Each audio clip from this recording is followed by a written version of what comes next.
பாடல்கள் 52. இறைவனின் தீர்ப்பும் திருவருளும்.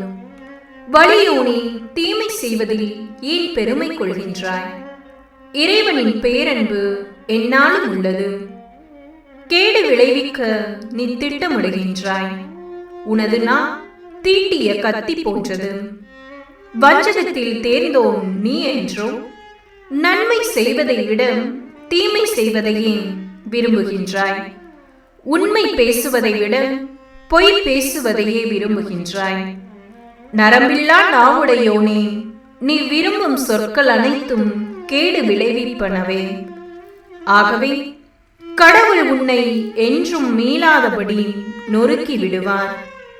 உன்னை தூக்கி எறிவார். கூடாரத்தினின்று உன்னை பிடுங்கி எறிவார்.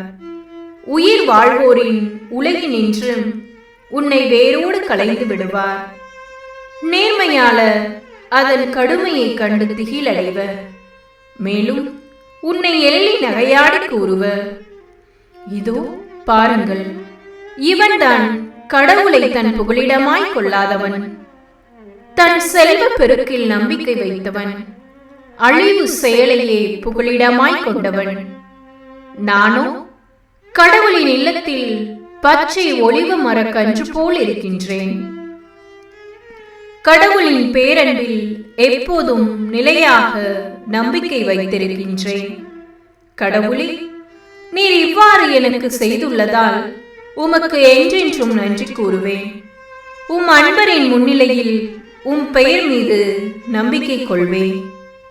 இதுவே நன்று. தந்தை, மகன், தூய ஆவியாரின் பெயராலே ஆமென்.